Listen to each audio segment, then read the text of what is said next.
Hello everybody, it's Drew Detzner with 3D Wellness. Thank you for watching this video. In this video, we have the roundtable participants discussing adjunct therapies. Why do they have more than one modality to support people? How do they choose which modality or modalities to use with those clients? It was really nice to hear everybody chime in on how it takes a village to help a client. So as always, thank you for watching these videos. I'm going to let the roundtable participants take it away. All right, so the first question that was sent in to me was about adjunct therapies and protocols and different ways to help people. Okay, so everybody here does more than one thing. So the question that was sent in was, why do you use adjunct therapies or protocols if your primary modality is so good? For me, it's because there's no one solution. There's no one school of thought on something. But I want to hear everybody chime in on that. I could start with that. Okay. My first body of training was as a chiropractor, as you know. And when I graduated and got that license, I'd set up camp and was really running just the exact model that they taught me. And for me, I knew something was not right because it wasn't complete enough. There were people were coming in with real life stories about stresses and psychological concerns and chronic stuff and stuff that was genetic.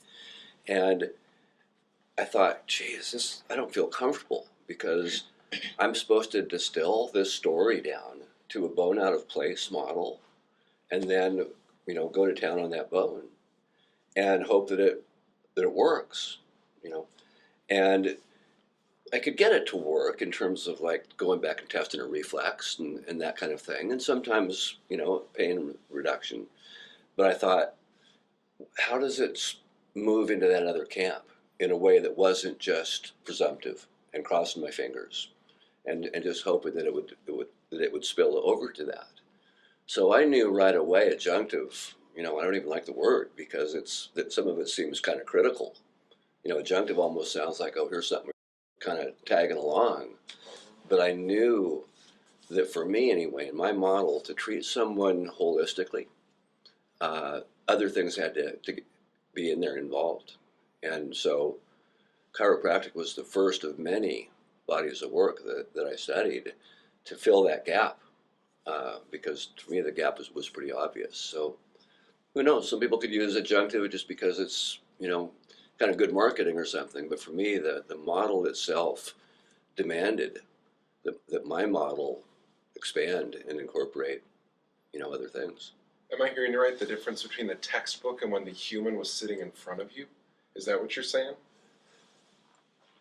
Like the textbook said, put the bone in place, and we know. Yeah, well, that was the single model. That was when I went to chiropractic college. That was kind of what you were there to learn. Is a very musculoskeletal, orthopedic, kind of X-ray, type of modality. And there was even a little chasm in that going through that. It says, well, is someone straight or are they a mixer? So someone who was mixing something else in there sometimes was frowned upon because the people who were in chiropractic school wanted that to be the system. Didn't want to, have an idea that there could be anything necessary beyond that. So there were these little technique wars kind of, in school. So, I didn't really do too much adjunctive stuff in school. It took me, you heard that story where I learned about it afterwards because I was so disillusioned with it being a single track system that I almost gave it up. And in the process of that surrender, all of a sudden my law of attraction went off and said, wow, here's the kinesiology model, which is going to invite in 100 more things. So you were proud to be a mixer? Like happy to be a mixer? Yeah, sure. Yeah. But not by principle as much as just gut level experience that I knew that the real life stories people were coming to me with, I didn't want to distill that down to one model, whether it was bone out of place or an herb, or an acupuncture point. I thought, boy, each of these cases are individual, and require some piecemealing of, all really good therapies, but you have to kind of, get in there and have a smorgasbord instead of just one system. Yeah, that's great. Yeah, I never even considered not doing more than one. Mm-hmm. Like my background is in kinesiology, and I'll say my should job, my chiropractic would have been when I was managing a nonprofit. But leaping into knowing that I'm actually here to clear the spaces of people's lives, starting with home, my background in kinesiology, where we live, that I knew that I had used multiple modalities, but also watching people mirror either the people in their lives, the chaos in their homes, or the chaos in their body, that multiple modalities were going to be needed in order for someone to shift what their goal was. Was it their goal or was it their home that I have to use more than one modality in order to for them to achieve their goal? And that flexibility to either outsource or work with the tools that I'm gifted with in order to help someone shift. So that's interesting because I heard you say environment in there, and I'm thinking the environment needing organization or the person needing organization, is that a chicken and the egg kind of thing? I do. You can either shift someone from the inside out or the outside in. Okay. So, and it depends because someone's going to shift. Yeah. So it just depends on which clicks easier for them initially. Either way, they're going to find that space clearing, either internally or externally. Gotcha. I think to go off of your point a little bit and yours as well, maybe kind of a good analogy is if your main tool is a hammer, not everything is going to be fixed with a hammer. Not every issue is a nail. So having a screwdriver in the mix there, on and on and on, right? So I think that's kind of an easy way to maybe share that with a patient where, okay, yes, I do have a main focus, but having these other things actually helps you better in the long run. Because otherwise, if there was a one fix all for everything, then that would be the one fix all. And that's just not how our bodies work, in any of these fields that we're in. So that's kind of what I'll tell patients sometimes when they ask that is, this may be the main thing that, I'm known for or our career's known for, what have you. But being able to have other tools in your toolbox to have a wider breadth of help for people is you find that along the way, or you need to have a really good referral toolbox. Yeah. In my opinion, that's where treating people how you'd want your family and your friends treated. If you are so niche that you just have one tool, that's fine. There's no problem with that. But you need to get people where they belong in order to get the well-rounded relief for the issue that they're coming in to see you with. So I've seen chiropractic come under scrutiny quite a bit just throughout my career. And if I'm hearing you correctly, it might be that somebody went to a niche chiropractor and the client was a screw and the chiropractor was a hammer. Is that correct? What you're saying? I think that's true. And I think just like in any field, there's either the abundance mindset where I'm going to treat people right. And sometimes that means I don't treat them. They need to go somewhere else or they need a different thing that's going to help them get out of this. Where I think sometimes, chiropractic as well as, any other business, if you were saying that you're the magic pill fix all for everybody, whether it's the nail, the screw, a washer, a nut, whatever. We all have nuts in our practices, right? But correct. That's a really good, a really good summary of kind of that analogy. Okay. Yeah. So then they're sold the bill of goods that yes, I can fix whatever you're coming in with when, that's not the case maybe for what they're walking in with, or they need multiple things in order to reach their goals that they're looking for. Yeah. And I do emotion code and body code because when I first learned about it, it just felt like I needed to have both. Because to me, the emotion code is getting to those negative energies of the emotion, and that's used in body code. But body code gets into different areas like chakras and acupuncture and misalignments, pathogens, toxins. I can open it up to more specific things where I use the emotion code more for the heart and what's going on with all the energies in the body, to let go of all those negative energies. But in the body code, you do use the emotion code with it. So to me, you needed both, but most people do. I mean, there's, I think, 10,000 people that do the emotion code and like 3,000 that do the body code. But I find I like both modalities because I think both of them work well together, start out in one and work into the other ones, and it really has had profound effects on people by doing both. So you're saying a different modality, maybe even within the same body, it's going to be appropriate, this modality for this region, Yep. than this for a different part of it. Yeah. Okay. Yeah. Because you can get into deeper things when you do the body code, I think, than just the emotion code. Okay. So they each have their own little niche.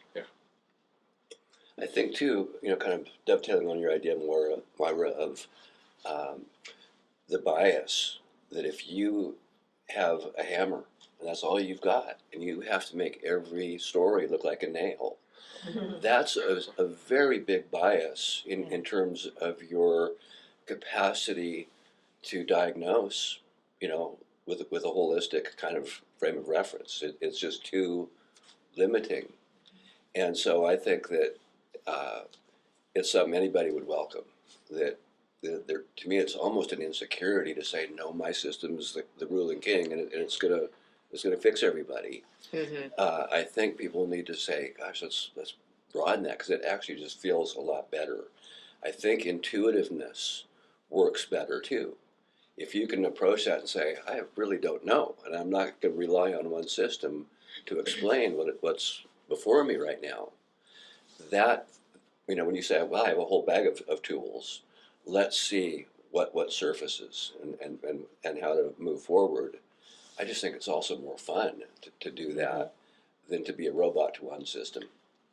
Yep, I cannot agree more with that. And then to your point, Lee, with the body and the emotion part, another good example of that is, people are coming in with, a good example in something that I see a lot is neck tension leading into headaches, all that kind of stuff.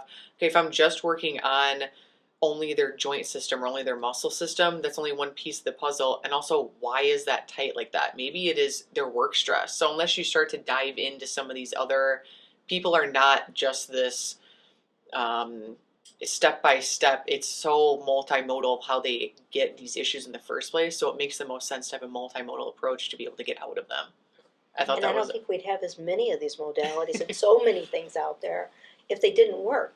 correct. And Yes. everybody's you got to just find what feels right to you. Mm-hmm. They might start out with me, and then I even if I release the negative energy for them, I always say, well, you might want to see a chiropractor, because even though I release that energy, your bones probably physically have been moved as well. So there's a physical element to it, even though the emotional piece may be released.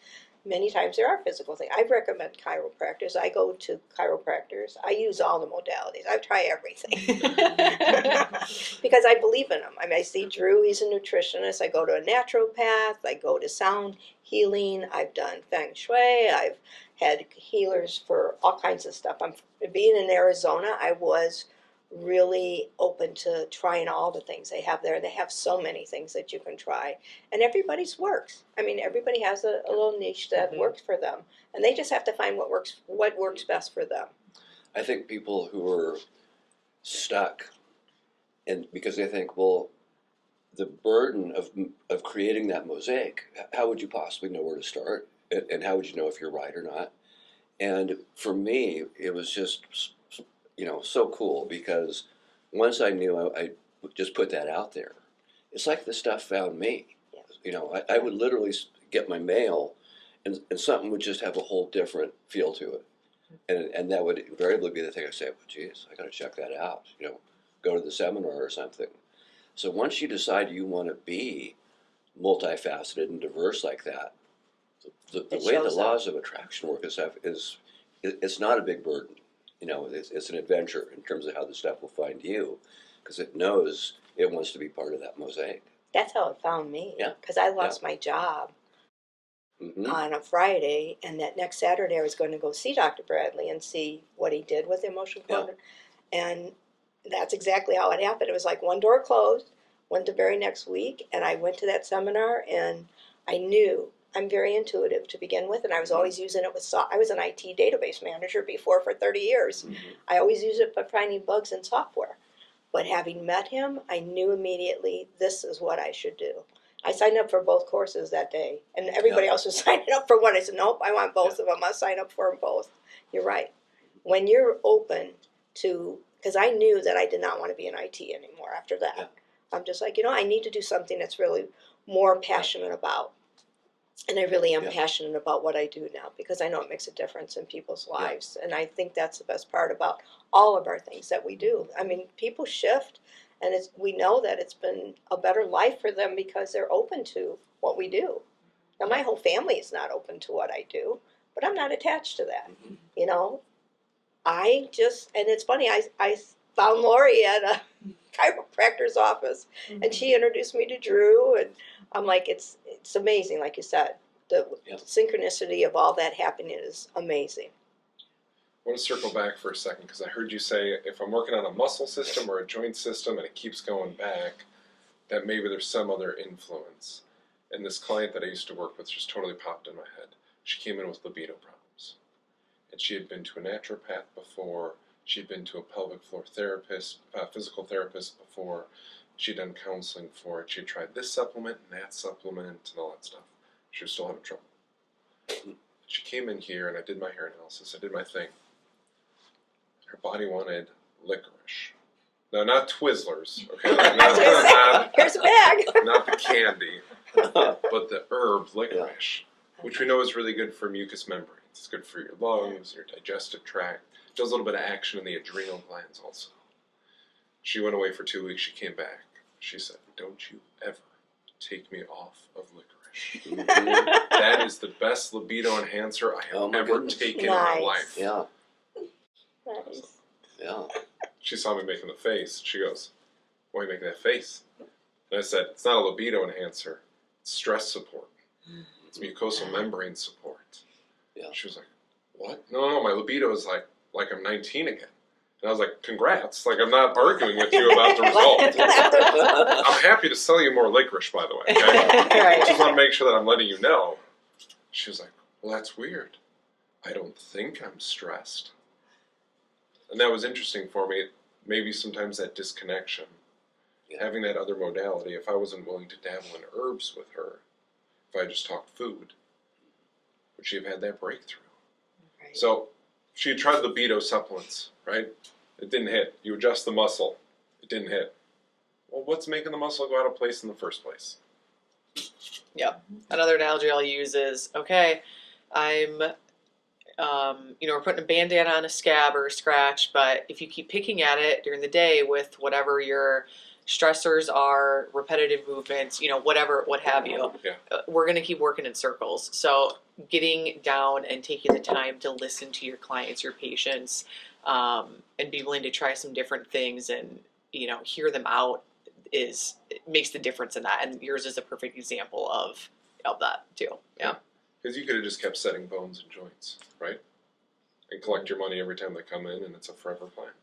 And see, you made a good point too, Drew, there in that example. You said, well, I didn't know that I was stressed, that there was a real disconnect. And that's where, I kind of locked horns with that too, because I thought, my goodness, the conscious system is such a small ratio of synaptical activity compared to the subconscious. So you have to take the conscious story with a grain of salt. And most people are adapted. Most people have gone through several significant maladaptations that have biased them. So all of a sudden, their quest in healthcare is a way to get that bias supported somehow, or that adaptive mechanism. We're not even really dealing with the core self. And that's where, for me, the kinesiology solved that, because there you're saying, okay, I've got the objective stuff down. Now let's let the subjective chime in with it. Yeah.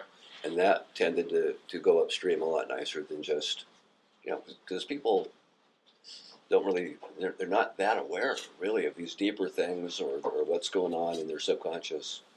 That's what I really see with that emotion code and body code is I'll have people come to me and say, "Oh, I had a great childhood. Everything was great." And I'm like, "Really?" doesn't feel like that to me. Let me just see what we find. And then when I tell them what I'm finding and they start looking at that and they're like, I've had 20 years of therapy and I've never realized this. I said, because it's in your subconscious. Mhm. And you fight it, and I'm able to just see it and feel it so I can release that from you. And when they do, it changes their whole lives, some of them. I mean, some of them have really been like, I get a lot of people that have PTSD and OCD, so those are really heavy things. And they'll be like, well, nothing happened to me. I had a great childhood. And I can just feel the energy. And once I start hearing the words, and they start hearing, well, abandonment, you didn't have enough love, or you have heartache and grief, what happened? They're like, oh, yeah, when I was 4, this happened, or 5. Most of the problems that I find, it really starts in your childhood. Whatever happened to you in your childhood, it starts, if you have anxiety, OCD, all of these major things. It's everything that happens in your childhood, and we carry that energy in our adulthood. And we keep attracting that same negative energy, and that's why we have patterns in our lives. We keep repeating it over and over and over because we never release the energy. And people who go to therapy for 30 years that have come to me and they're like, wow, I have had therapy for 30 years and didn't have this kind of release. I said, because they made you understand what caused the problems. I'm just releasing the energy from all those traumas that you've been through. And by understanding that cause, you actually might lock it in a little deeper. Yeah, you know? yeah, very, very much. You can get them to release it because they are not even aware of it. And if I release that energy, the flow of the body starts moving right. Because it just clogs your body up when you got that negative energy, and that's what causes the illnesses in us. Whether it's emotional, physical, mental, even spiritual. It just makes everything start now flowing. Like if it's supposed to go clockwise and you've got a block there and it keeps hitting it, it's not working like it should. But it's amazing, like you said, so many people have no idea subconsciously what's affecting them, or even that they're stressed. You said the word maladaptive, Mm-hmm. and that just registered something with me, because humans are incredible at adapting, right? We've met people who are like toast, right? They're fried, but they still have a job, and they have a family, and they have a social life, right? Yeah. Well, they have maladapted. They didn't really adapt. They're Right. just in survival mode. Yeah. It wasn't a healthy adaptation. Sure. Make it Like an Yeah, make adaptation. it work. Adaptation could be a positive thing. I grew up in Boulder, Colorado, and we had lots of athletes that would come there to train at Ocean altitude elevation, yeah. because their bodies would adapt to low oxygen, and then all of a sudden they'd go compete somewhere at normal altitude and kick butt. Yeah. So that's a way of using adaptation, which is actually going to be positive. A maladaptation is someone who, just as a simple example, has a narrative that they're weak or they're not worthy or other people are more capable or they don't have power, whatever it might be. And so one maladaptation is to overcompensate and go into like a little Napoleon complex. So all of a sudden these people are starting to achieve and get high and mighty and they're beating their chest, but it's not who they really are. They're running a racket to soothe some part of their narrative. So there's a whole host of maladaptations. When I do my work, I've got probably 75 or 80 of them that I propose to the body. Invariably, the body will find a way to make its story fit one of those descriptors. And then it says, let's fix that. Because if you're, there's another model I use for that. It's called having too many cooks in the kitchen. If you got one cook, then everybody is nicely, honoring, and there's a hierarchy that works. That's going to be a successful restaurant. If you got 3 or 4 egos in there thinking, no, they've got a vision for how that meal should be, you're not going to do that well.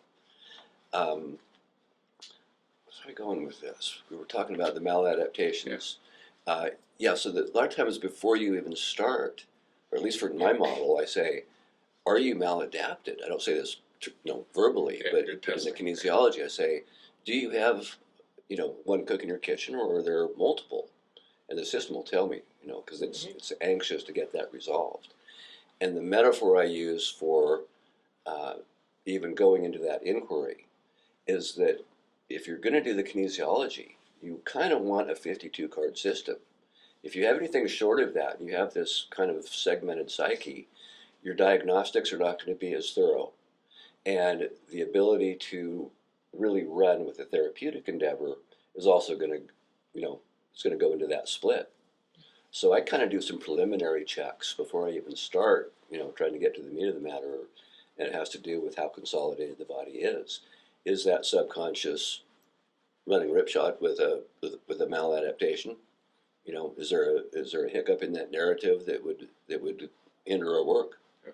And those are very easy to clear, and then things run pretty smoothly if for whatever the matter at hand might be. So the reason we have adjunct therapies, one size doesn't fit all. Yeah. Well, I think it's epidemic. Most people do. Yeah. In fact, it's kind of expected that you have it.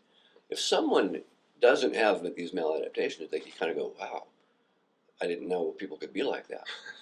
And there's almost, at least for me, socially, it's like when you meet somebody, subliminally, there's almost like a little wink, wink that happens that says, "Hey, I'll help you hold up your adaptation scheme if you help me hold up mine, and let's press on." Yeah. We don't get to the truth of things too readily in our culture anymore. It's kind of interesting when you said that they're in survival mode. Think about when you were a child and you're in a family and there's many people in that family. Mm-hmm. You learn to survive with whoever you live with. And that's where you adapt to that. And that adaptation that you do is brought into adulthood. Yeah. And that's where the negative energies are Yeah. created, is from your childhood.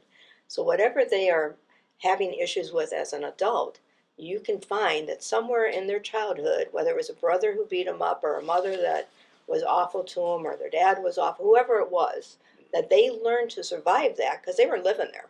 They're a kid, so they have no way to get out of it.